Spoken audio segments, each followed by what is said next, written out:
Welcome back. Kia ora, welcome back. Yeah.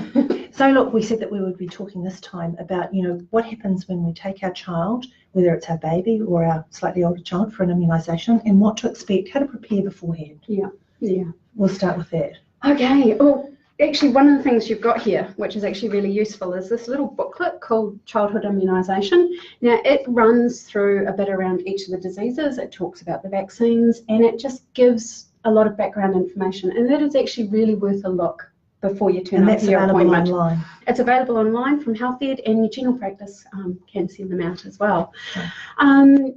The other place that's really good to have a look at is the immunisation record in your Well Child book.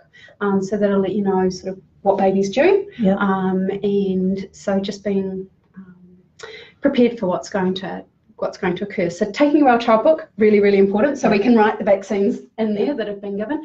I think it's also important to remember that you're going to need to wait 20 minutes afterwards. Mm-hmm. Now, for some people, that's really nice and easy. They'll have a quiet space where they can sit and they can breastfeed. But if you've got a 4-year-old who's waiting 20 minutes after they've had their IMS, you might want some distraction. Yeah. Take a favourite toy or a comforter, yes, or a game if it's in the case of a 4-year-old. Yeah, this is one of these times where a tiny little bit of screen time might be useful for distraction. Yes. Absolutely. Yeah. If you're nervous about what's going to happen, you can have a chat with your practice nurse beforehand, so you have an idea. But also, feel free to bring a family member along for support, or a friend. Yeah. And there are a number of people out there who are not so fond of needles. Okay. Some of us, get the flu and we just look the other way. Thank you very much. Yeah. And if you're worried about that aspect of it, someone else can hold your baby while they're being vaccinated. Although we certainly would encourage you to think about, if you are breastfeeding, to breastfeed your baby while they're being vaccinated. It is a great comfort measure. It is. Yeah. Now, other things to think about is sort of those practical things. What is baby going to wear? Most of the IMS under the age of 12 months, well, all of the IMS apart from the BCG under the age of 12 months, go in the legs. Yeah. So we need to get access to the legs, and we will often want to undo the nappy so we can get a good view from hip to knee. So rather than pulling things down, it's probably useful to pull things up. Yeah, and being able to undome is great. Yeah. So just thinking about what they're wearing, and certainly as we're coming into winter, we know layers. Yes. And there's always layers, and thinking about how we're going to get that child out of all those layers. And just thinking about anything that you might require that helps keep you comfortable and also your child, whatever age they are. Yeah. And remember that, the look on your face or your expression or your body language and how tense or anxious you might feel, and quite rightly, it can be a nervous time for parents. Just remember though that, your face and your reactions are the mirror to your little person's world. Yeah. How you react is how they will feel inside and how they're going to maybe react themselves. So, some parents have to be everything and probably a good actor and actress at the same time. If you're feeling a bit nervous, don't convey that. Yeah. Which, it can be very difficult. It's also interesting, one of the things that as a nurse that I do is I actually do lots of talking to the children, even to the little babies who probably don't understand what I'm saying. But part of what I'm talking to them about is also trying to convey information to you as well as a parent.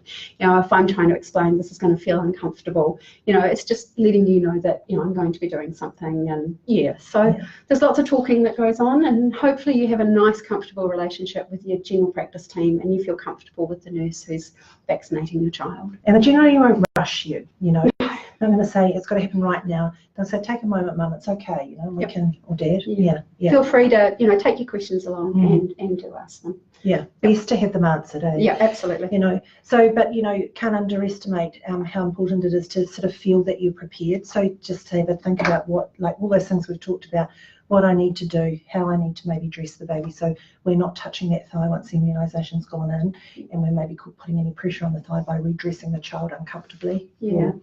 Those things. I guess one of the more challenging ages in terms of vaccinating is actually the 4-year-olds. Now, in general, in my experience and the research that's out there, a 4-year-old who's prepared and is aware of what's going to happen is better than when it's sprung on them at the last minute. Surprise. Yeah. And I'm a firm believer in bribery and corruption for 4-year-olds. Yeah. So if there's a favourite toy they've been wanting for ages, or if you know, they want to go somewhere for a special treat meal, or they want to, you know, they're starting to think about school. I mean, we're doing these vaccines at 4, but they're already starting to think about school at that age. You know, do they need a pencil case or a bag? Is there something that you can bribe them with that might help? So it doesn't have to be big. And it doesn't have to cost money. You know, it could be a trip to their favourite park. And it might not be the closest park, but it might be one that you have to drive further 10 minutes to. But, you know, it's a special occasion. Yep. And if they don't feel sort of that you deceived them in some way, you know, like, you know, because they're very, very knowing. Oh, they are. They've got that look in their eyes too. Yeah, they have. And then they'll make you feel worse for the fact that you did. So be honest about it. And they know then that they can always trust you, you know. This may not be the nicest thing, but, you know, I'm here with you and I'll always be here with you. I'll always support you. I think that's really important. Yes. And you know, you can explain why it's important, but in really simple language. You know. They understand getting sick, and they don't want to be sick, and they don't want to be uncomfortable. But they also understand that things are over quickly as well. So, and for any of them that have got a little sibling, they may have watched their little sibling have their immunisations, and they'll think, well, if baby can do it, so can I. You know. But, you know, so at the appointment, we've sort of talked about, you know, yes, talking about your appointment, but that waiting 20 minutes can be quite a while. Can't it? Yeah, it can be. And it's just best to, you know, think about, what can I take with me? What can I do to distract my child? Is there somewhere private you can breastfeed your baby? If that's important to you, you know, like to... after immunisation. Why, though, the 20 minutes? Because we do get asked that quite a bit. Okay, so... As we said before, vaccines and medications, and with all medications there are potential side effects. There is a very small and rare allergic reaction that can occur after you have an immunisation. Now, that's why we get you to wait the 20 minutes, because they're most likely to occur during that 20-minute waiting time. Now, this is something that happens in around 1 in a million doses. So we are talking extremely rare, but it's something that the general practice is set up to deal with, and we'd much rather you were on site if that was to occur. Good idea. And we, you know, you can expect to need to give lots more cuddles if your little person gets a little bit more fractious or upset, or, you know, you can tell that they've got a little bit of pain. But there's also those babies who go sleepy. And you get a full night's sleep afterwards. It does happen. It does. Never happened before, but it can happen. And what about paracetamol and the role of paracetamol? We have touched on that tonight, but I think it's really important that we reiterate around the role of paracetamol and why not in certain instances. Okay, so in general, with all of the scheduled immunisations, we don't recommend prophylaxis paracetamol or ibuprofen, so giving it before the injections. And we only recommend giving it if a child won't settle afterwards, or if they get a fever that won't respond to cooling cares. So they've got to be quite upset. Now, this came about because there is some research around repeated doses of antipyretics having a potential influence on the immune response to the vaccine. And that's the medicines that bring a fever down. So we want to avoid giving them if we can. If you need to give them, you know, certainly a single dose, you know, to get them through the night, to get you through the night, you know, may be necessary.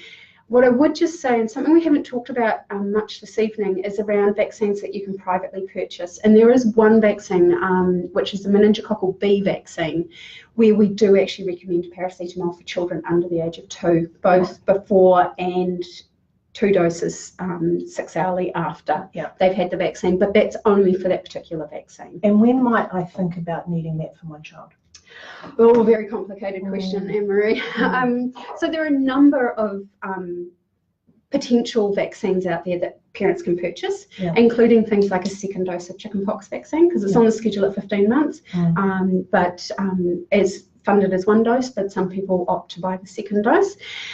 There's vaccines against meningococcal disease, both B strain, which isn't a vaccine on its own, and A, C, Y, and W. Yes, they like the alphabet. Now, they're vaccines that parents may choose to purchase to protect their child against meningococcal disease. It's worth talking to your general practice about. They're not cheap, but certainly it is something worth considering. Meningococcal disease is rare, and it's rare in New Zealand, even though we've heard a lot about it over the last probably 6 months with the Northland outbreak. It is still rare, but it is serious. So you get a very seriously ill child quite quickly. Yes, and I think that's probably the most scary thing about it. And we've all heard about the meningococcal rash, but by the time you've got a rash, you've generally had lots of warning signs before the rash. The problem is a lot of those warning signs are so subtle, like they look like flu.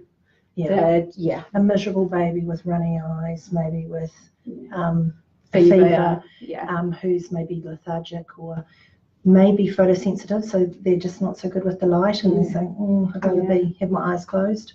So there's high-pitched cry, vomiting. But I mean, it is something to consider. There are other vaccines available as too, so it's a discussion to have with your general practice around what's available.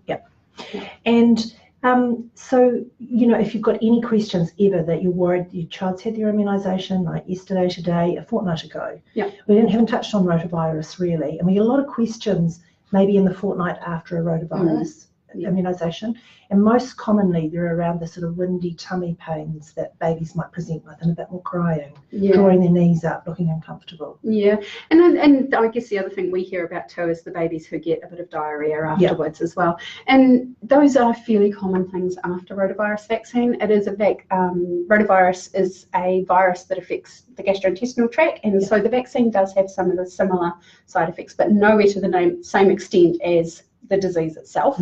And so, but it's something that if you don't feel like your child's settling, and you're concerned that they've got ongoing pain, and then it's important to get them assessed afterwards. Absolutely. Always ring a PlunketLine nurse, they'll do an assessment and recommend a plan for you, and get that done. So after your child's vaccinated, the practice nurse or the vaccinator will always give you information to take home. Now, half the time we find that information tucked still in the well child book when people come back for the next vaccine, which is absolutely fine because it means you took it home. But on there is information around what to expect post-immunisation, plus also phone numbers. So if you're wanting to ring and ask a question or you've got a concern, it'll have an after-hours contact detail, as well as obviously you can contact PlunketLine. So that information is there. And if you are worried or concerned, don't hesitate to ask.